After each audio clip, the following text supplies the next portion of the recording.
Hello everyone, आप सभी का बहुत बहुत स्वागत है यूजीसी नेट अड्डा 24/7 चैनल पर।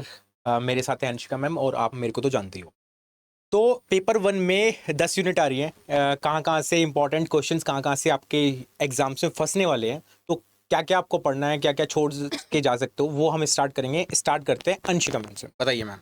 सो hello everybody and very welcome to this class. आज हम लोग मोस्ट इंपॉर्टेंट टॉपिक्स डिस्कस कर रहे हैं फॉर पेपर 1, जो आपको अपने एग्जामिनेशन में, जो आपके अपकमिंग एग्जामिनेशन है, और बाकी बाद में भी आप कोई भी, फॉर एग्जांपल आप कभी भी बाद में भी अगर आप इस सेशन को देख रहे हैं तो भी ये सेशन आपके लिए बहुत ज़्यादा बेनिफिशियल रहने वाला है, बिकॉज ये हम कुछ ऐसे टॉपिक्स बता रहे हैं जो मोस्ट रिपीटेड टॉपिक्स आप कह सकते हो, मोस्ट इंपॉर्टेंट टॉपिक्स आप कह सकते हो, और साथ ही साथ 80+ मार्क्स दिलाने वाले टॉपिक्स हैं ये। तो मैं यूनिट बाय यूनिट आपको बताऊंगी, मैं और अभिषेक सर को तो आप जानते हो, जैसे उन्होंने अभी स्टार्टिंग में कह दिया है। सो यस, चलिए अभी शुरू कर लेते हैं सेशन को।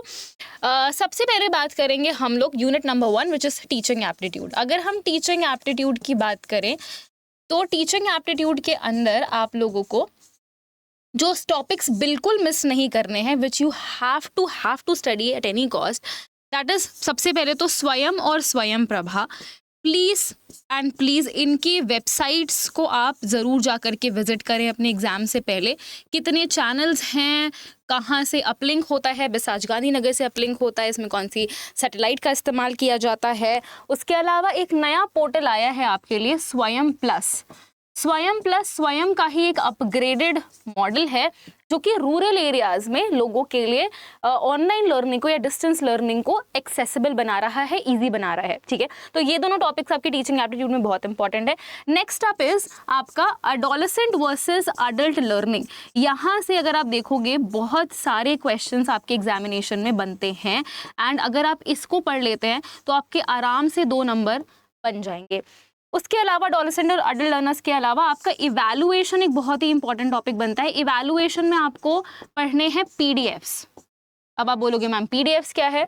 प्लेसमेंट, डायग्नोस्टिक, फॉर्मेटिव और समेटिव इवैल्यूएशन। तो मैंने आपको इसका शॉर्ट फॉर्म बताया है। प्लेसमेंट इवैल्यूएशन एंट्री लेवल पे यूज़ किया जाता है। डायग्नोस्टिक इवैल्यूएशन अगर आप कोई प्रॉब्लम आइडेंटिफाई करना चाहते हैं किसी भी स्टूडेंट में, इसको हम नैदानिक मूल्यांकन भी कहते हैं, इसको हम स्थापन मूल्यांकन कहते हैं प्लेसमेंट इवैल्यूएशन को। फॉर्मेटिव इवैल्यूएशन को हम रचनात्मक मूल्यांकन कहते हैं, जो क्लास में पढ़ाने के दौरान टीचर के द्वारा किया जाता है।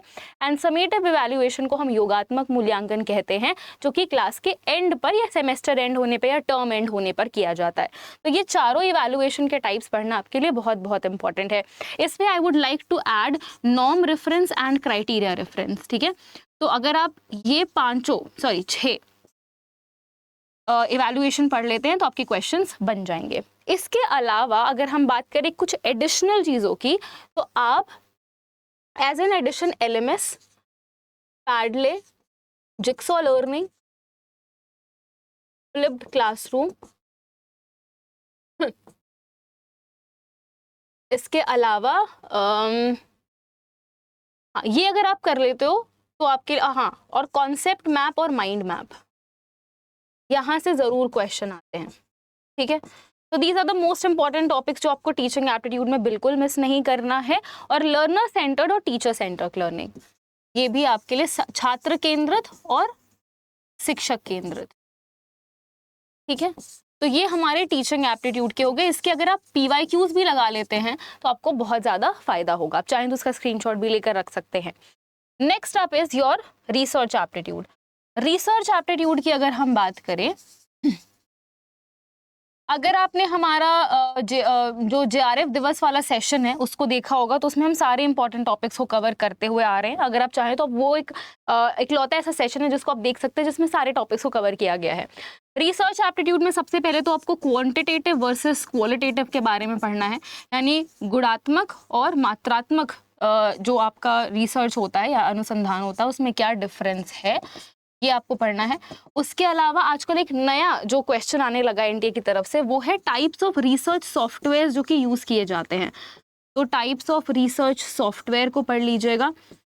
उसके अलावा मैंने आप लोगों को JRF दिवस में एक न्यूमेरिकल क्वेश्चन भी करवाया है स्टैंडर्ड डेविएशन और मीन और स्टैंडर्ड डेविएशन पर। तो क्योंकि न्यूमेरिकल क्वेश्चंस भी आने लगे हैं आपके एग्जामिनेशन में, तो आप थोड़ा सा न्यूमेरिकल पॉइंट ऑफ व्यू से भी देख सकते हैं, but still I think it would be too soon to say, क्योंकि अभी ये नया एक्सपेरिमेंट है NTA की तरफ से। हो सकता है क्वेश्चन आए भी, हो सकता है ना भी आए। उसके अलावा अगर आप बात करें तो टाइप्स ऑफ रिसर्च के बारे में पढ़ लीजिए, यहाँ से काफ़ी क्वेश्चन आते हैं आपके एग्जामिनेशन में। और उसके अलावा आपके पास रिसर्च में एक और इम्पॉर्टेंट चीज़ें हैं विच इज़ रिसर्च मेथडोलॉजीज, ठीक है।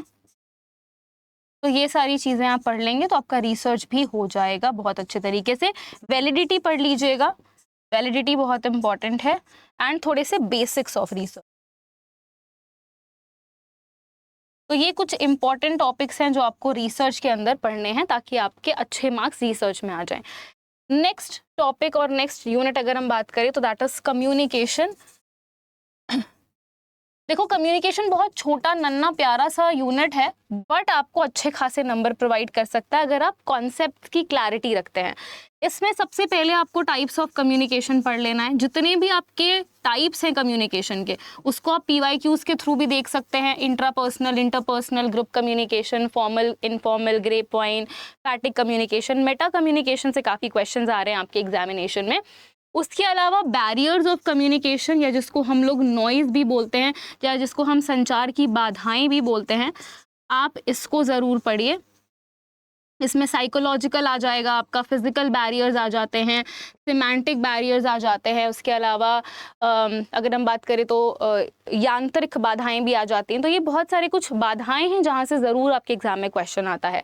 And third is mass media.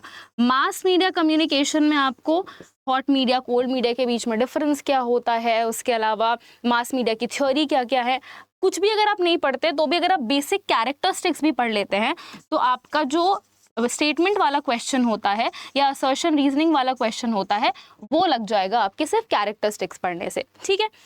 Next हम बात करेंगे नेक्स्ट यूनिट की विच इज़ ICT। चलो देख लेते हैं। ICT की अगर मैं बात करूँ तो सबसे इम्पॉर्टेंट तो आपका बेसिक्स ऑफ इंटरनेट है।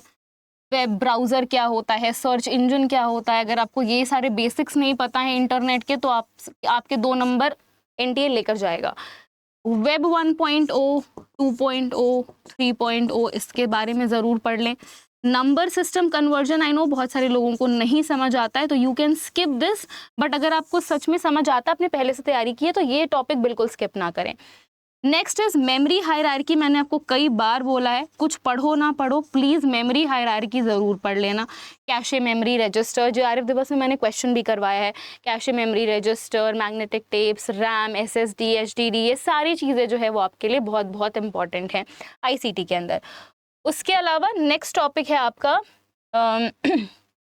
Higher education. हायर एजुकेशन में आपको क्या क्या चीज़ें पढ़नी हैं, let's see that. Higher education में भाई कुछ पढ़ना मत पढ़ना, आप लोग कमीशन पढ़ लेना, एटलीस्ट ईयर तो याद ही कर लो, ठीक है। उसके अलावा एंशियंट एजुकेशन सिस्टम में आप लोग वैदिक हेरिटेज पोर्टल नाम का एक गवर्नमेंट का वेबसाइट है, अगर आप इस वेबसाइट को विजिट करते हैं और सिर्फ इस वेबसाइट में लिखी हुई चीज़ों को पढ़ लेते हैं, आपका एंशियंट एजुकेशन सिस्टम रेडी हो जाएगा। उसमें वेदों के बारे में, वेद अंग के बारे में, उपनिषद के बारे में, इन सब के बारे में बहुत अच्छे से लिखा हुआ है। काव्य शास्त्र, एवरीथिंग इज़ वेरी मतलब बहुत ही अच्छे से डिटेल में है और बहुत ही आप कह सकते हो साधारण भाषा में लिखा हुआ है, तो आपको कुछ प्रॉब्लम भी नहीं होगी उसको समझने में और बहुत ईजिली आप कर पाओगे उसको। उसके अलावा अगर हम हायर एजुकेशन में बात करें तो रेगुलेटरी बॉडीज़ में आप इनके ईयर ऑफ स्टैब्लिशमेंट देख लीजिएगा। फॉर एग्जांपल रेगुलेटरी बॉडीज़ में आपका UGC आ जाएगा, AICTE आ जाएगा, उसके अलावा NCTE आ जाएगा, ठीक है, NITTR आ जाएगा आपका। तो ये सारे जितनी भी रेगुलेटरी बॉडीज़ हैं उनको ज़रूर देख लें। एंड लास्ट इज़ आपका NEP 2020, last but not least of course.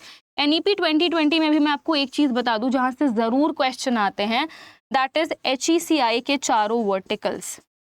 HECI के 4 वर्टिकल्स जिसने नहीं पढ़ा है वो 2 नंबर NTA को देकर आएगा भाई, ठीक है। So this is very very important अगर हम बात करें हायर एजुकेशन की। तो नेक्स्ट अप आपका जो यूनिट है that is people development and environment, जिससे आधी जनता को खौफ है और इतना डरते हैं कि पढ़ते ही नहीं हैं। और मैंने पेड क्लासेस में, यूट्यूब क्लासेस में, मैराथन क्लासेस में इतनी बार रिवीजन करवाया है, फिर भी मैम एक बार फिर से बता दीजिए।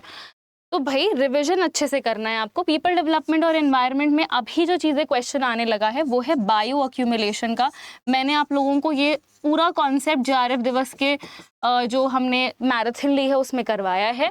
बायो अक्यूमुलेशन आपको पढ़ना है। उसके अलावा जितने भी आपके एनवायरमेंटल डेज प्रोटोकॉल्स हैं उसको पढ़ लें, जिसमें से क्योटो प्रोटोकॉल, मॉन्ट्रियल प्रोटोकॉल, अर्थ समिट, ठीक है, उसके अलावा international solar alliance and yes SDG and MDG goals. कितने गोल्स हैं, कौन कौन से गोल्स हैं, कितने टारगेट्स हैं और कितने इंडिकेटर्स हैं, इनको ज़रूर याद रखिएगा पीपल डेवलपमेंट और एनवायरनमेंट के अंदर। अच्छा, एक और टॉपिक जहाँ से एनटीए बार बार क्वेश्चन पूछ रहा है that is type of lakes से। टाइप्स ऑफ लेक्स में क्या क्या चीज़ें आ जाएंगी आपकी, यूट्रॉफिक लेक, डिस्ट्रॉफिक लेक, आपका ओलिगोट्रॉफिक लेक, मीजोट्रॉफिक लेक। मैंने इसका एक निमोनिक्स भी बनाया है विच इज TOME, ठीक है।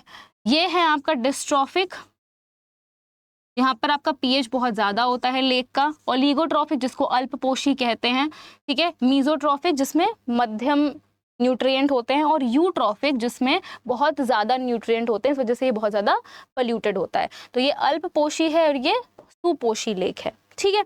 तो ये आपके लिए टाइप ऑफ लेक्स भी बहुत बहुत ज़्यादा इंपॉर्टेंट है अगर हम पीपल डेवलपमेंट और एनवायरनमेंट की बात करें। तो अगर आप ये सारी चीज़ें पढ़ लेते हैं तो आराम से आपके क्वेश्चन यहाँ से पीपल डेवलपमेंट और एनवायरनमेंट के सेक्शन से लग जाएंगे, ठीक है।